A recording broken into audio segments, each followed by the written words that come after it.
Hello everyone, welcome. My name is Alex Kamada, and today we shall be discussing the question: Can computers think? So we are analyzing John Searle's robot argument through the autism spectrum disorder. Autism is a disease which majorly affects children. So we are going to see can computers think, but in that context of the autism spectrum disorder. So you can see that in the current world, AI, machines, computers have developed. So everything is changing. We have robotics. You can see here. You can see that machines can now do operations.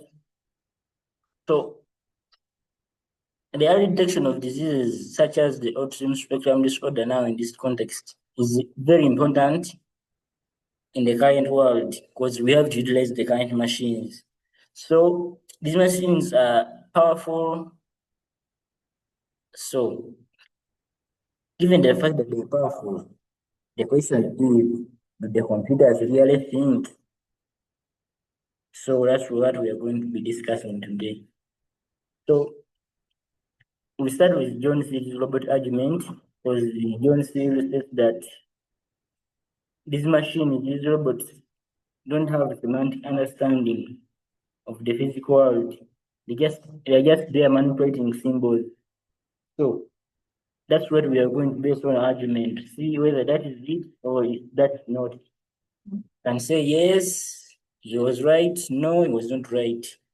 So for here in the autism tool, we say that no, they don't understand according to this argument. So let's see. We could start with the first question, which is can computers think?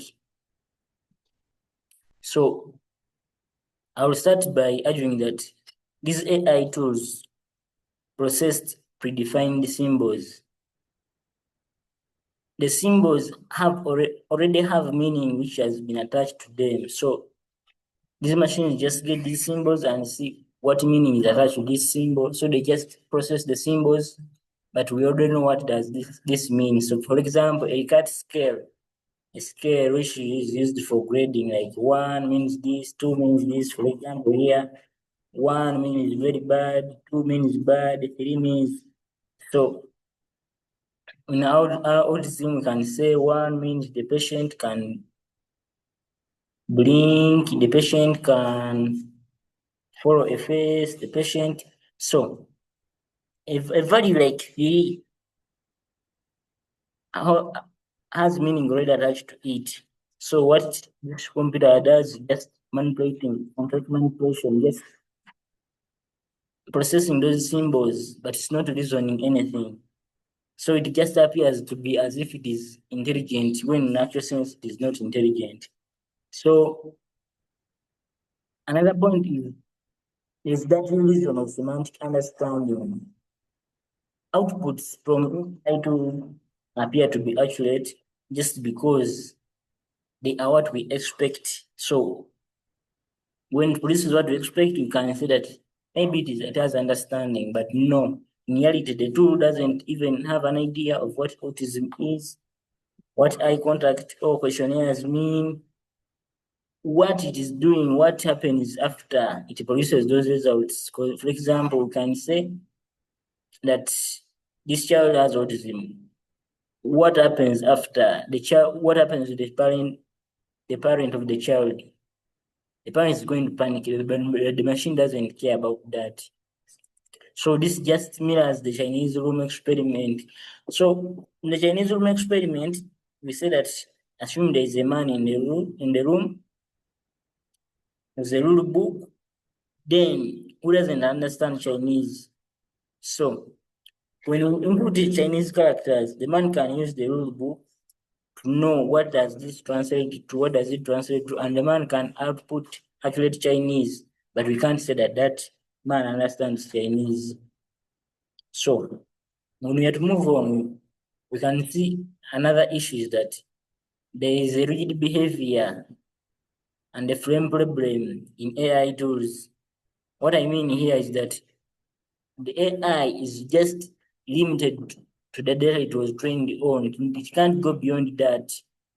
It's just fixed only the data you trained it. For example, when we are shooting a video in Autism Spectrum, then there's a certain sound outside, or the patient starts having an emergency like a seizure. The AI tool can't handle that event because it was not trained to such an event. So it can even just assume that is noise, or in the worst case, conclude that this is part of what I'm experimenting, because it wasn't trained on such an event. But for the case of humans can know that no, this is an emergency, this is not part of what I'm doing, this is something different. So in the machines, intelligence is just reduced down to memorization. That's not learning. That's just memorizing. So we can move on to our next question, which is, could computers ever think? Uh, when we say could computers ever think, that means we mean in the future. So in the future, there's a possibility of having larger data sets, having more complex models, more complex sensors, more improvements in our machines and our tools and our computers, more improved calibration. So the computers will be more powerful, but we can't see that now they have started thinking, no, because the core way, the internal way of operation hasn't changed. They're still operating the same way. They have just become more powerful. So they're still fundamentally syntactic. That means they are still using the syntax, the symbols, nothing like understanding. So we can hold that that's just a more accurate Chinese room, but that is not true thinking, just a Chinese room which is more complex and more accurate. So we can see that AI tools, they don't have what we call experience and intuition. That is something which is natural. And a disease like autism, you need what we call experience, because you can't just use statistical data. You have to feel what the patient might be feeling, because this data can be biased. This data can contain, like, when you use in the Western world, what happens in the Western world in America is not what happens to a child here in Africa. Behaviors can differ across cultures. So based on just training data can introduce biases. So if you want to achieve intelligence, you have to bridge a gap between just syntax manipulation and semantics. So even if we can move on, we can see that consciousness and subjective experience are something which are unexplained. We can't know what is consciousness, what is subjective experience, as we shall be seeing more in the future. So moving toward true thinking machines, we shall require a machine to have a body. Machines may require to have a body. Why? Why do I say like that? Most now, like in autism world, you need to be able to interact, to be able to feel what this child is feeling. Maybe this child is just depressed. Maybe this child has a language barrier. You can't know those things from just looking at the data. You must have the body to be able to feel, to interact with this world. The machine must be able to construct its own conceptual world in order to be able to try to be able like thinking well to first overcome that frame problem. So then we have to shift from now AI, because we can see that machines are performing well in the nano part, like we can playing games, they kind of very good. But when we expand to broader intelligence, they perform poorly. So we have to shift beyond the narrow AI. So is what we call the hard problem of consciousness, where we say that what is consciousness?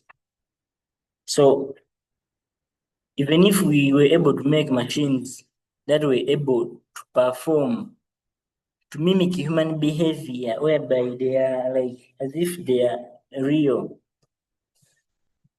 machines which can beat very rigorous Turing tests, we can't still say that these machines are able to think. Why? We don't know what is consciousness. That's the major problem. Is consciousness something which just comes from biological processes, or any complex process can be considered as thinking? So even if they are mimicking thinking, still we can say that no, that's not thinking, because we don't know the true definition of thinking. So as I conclude, I can say that current AI are just powerful tools, are just tools which can do great tasks, but they are not thinking. So our tool, the AI autism tool, which is going to be screening the autism spectrum disorder, is just an accurate tool, but it is still synthetic. It is not semantic. So in the question of